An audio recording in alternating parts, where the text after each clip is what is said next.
Bonsoir à tous, bonsoir à toutes ou bonjour, je ne sais pas quand est-ce que ce sera diffusé. Bonjour les filles. Salut. Merci, Hello! merci d'avoir joué le jeu de mes questions un peu pièges. La dernière fois, c'est les garçons qui s'y sont collés, maintenant c'est les filles. On fera peut-être une bataille filles-garçons, les quatre en même temps la prochaine fois, ça peut être super sympa. On fera qui gagnera, je ne sais pas, mais bon, C'est nous. parce que voilà, ah, on a du lourd quand même, ils parlent beaucoup plus que nous les garçons, hein, dans notre association. Mais Le silence, c'est mais une force. on sait faire, nous les filles.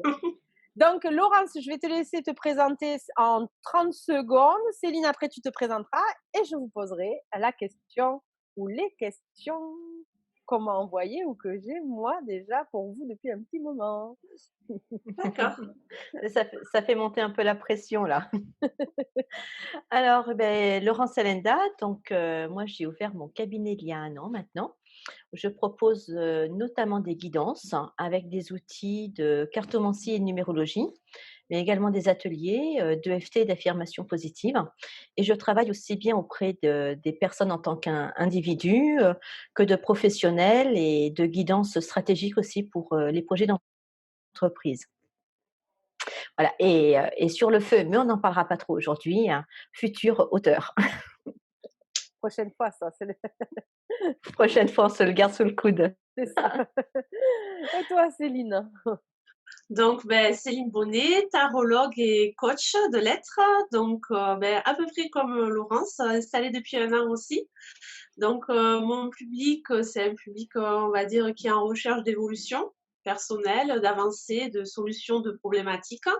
Et j'utilise le tarot de Marseille en grande partie, associé à des techniques de coaching pour permettre aux personnes de prendre conscience de ce qui peut bloquer sur leur chemin, et aussi pour leur donner les outils qui vont leur permettre de retrouver leur autonomie, leur responsabilité, et du coup de déterminer un peu plus leur destinée comme ils l'ont envie.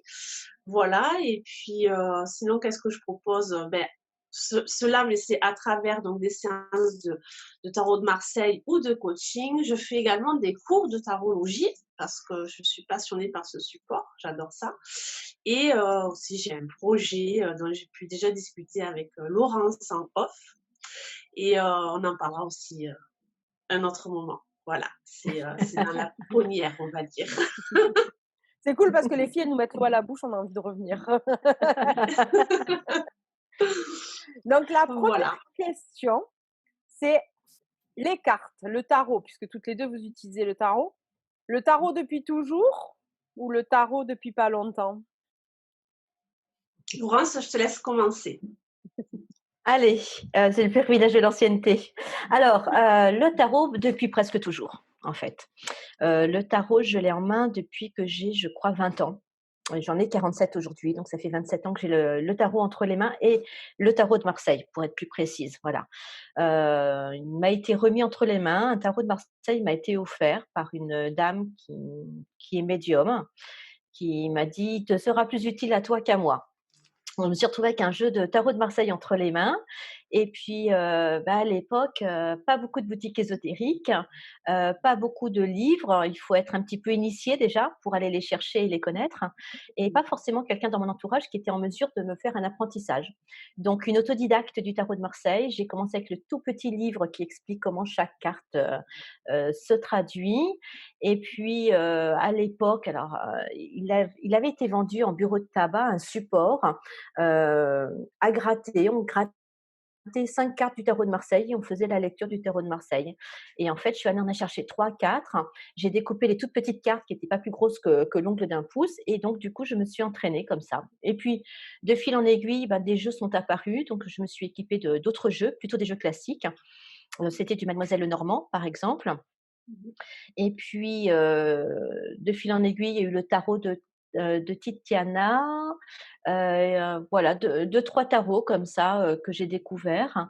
Mais le tarot de Marseille est toujours resté comme le one, voilà, le numéro 1 pour moi. Donc tarot de Marseille essentiellement, et j'utilise maintenant aussi d'autres jeux, voilà, un peu plus récents, un petit peu plus modernes, qui se prêtent bien aussi à la cartomancie. À toi, Céline. Alors, moi, tarot de Marseille, pas depuis toujours. Voilà. Moi, j'ai commencé la cartomancie avec les cartes classiques à jouer. Et avec un livre en support qui s'appelle l'ABC de la cartomancie, qui est toujours édité aujourd'hui en fait. C'était un livre qui appartenait à ma mère. Et en fait, moi, j'ai commencé au collège avec tout ce qui est préoccupation de collégienne, bien sûr. Donc, est-ce que je vais être avec ce garçon ou ainsi de suite. Voilà, toutes les tracasseries qu'on peut avoir quand on est jeune et qu'on a besoin de trouver des réponses. Donc, moi, j'ai commencé en fait à travailler mon intuition comme ça. Et j'ai utilisé ce livre pendant des années, toujours à côté de moi avec mes tirages. C'était quelque chose de très personnel, de très intériorisé, que je n'ai pas beaucoup dévoilé au cours de ma vie en fait. Seuls les proches qui me connaissent très très bien savaient que j'ai toujours utilisé les cartes en fait depuis que j'étais jeune. Et donc, dans mon entourage, il n'y a pas vraiment eu d'initiation. Bon, j'ai une tante qui tire les cartes, mais juste pareil, c'était assez secret aussi. Voilà. Et du coup, ma mère était intéressée aussi un petit peu à ce milieu ésotérique. Donc, ma bibliothèque ésotérique, c'est la sienne en fait. J'ai récupéré ses livres et c'est comme ça que j'ai fait ma première on va dire que je me suis cultivée dans ce milieu. Et il y a à peu près 6 ans, j'ai eu vraiment un gros besoin d'aller beaucoup plus loin dans les réponses que je pouvais avoir avec les cartes classiques. Et ça a été quelque chose que je ne sais pas m'expliquer. J'ai eu vraiment un besoin d'aller vers le tarot de Marseille, mais que ce jeu-là en fait. Et du coup, j'ai pris des cours de tarot de Marseille et je suis devenue tarologue parce que c'est une passion et je ne m'en passe pas. Voilà. Et aujourd'hui, je le pratique à 95% du temps. J'utilise ce jeu dans mes consultations. Je l'utilise aussi pour du coaching parce que c'est pour moi l'un des premiers outils en développement personnel qui ait existé, parmi d'autres bien sûr, mais c'est un jeu ancien. Et concrètement, moi, je suis un peu exclusive. Voilà, je suis une tarologue. J'ai un autre jeu de tarot de 78 cartes comme le tarot de Marseille, qui est le tarot doré de Botticelli, parce que j'adore tout ce qui brille, moi, donc il est tout doré et tout, donc je trouve ça triggerly, et en même temps très renaissance, etc. J'adore. Et sinon, c'est vrai que le tarot, lui, quand on le voit, il est il fait un peu peur, il a une iconographie, c'est un art médiéval qui représentait des couleurs très basiques, etc. Mais en fait, c'est un condensé qui permet concrètement d'apporter à chacun une connexion particulière avec lui. Donc voilà, moi je suis Grimaud, Grimaud, Grimaud. Voilà, tarot Grimaud, le classique. Et bien sûr, après j'ai 2 autres oracles, mais voilà, c'est pas avec eux que je travaille en fond. Voilà, le fond du fond, moi, c'est le tarot et le classique. Voilà. Qu'est-ce que vous avez envie de répondre aux gens, les filles, quand vous dites oh là là, le tarot, c'est pas facile? C'est moi qui vous la pose. Vas-y, Céline. Vas-y, Céline. Alors, le tarot, c'est pas facile. Alors, le tarot, je dirais plutôt que c'est complexe. Voilà. C'est pas une question de difficulté. C'est plus une question de compréhension comment il fonctionne. C'est un dictionnaire en développement personnel qui donne une ouverture sur ce qui est inconscient à l'être humain, à l'individu.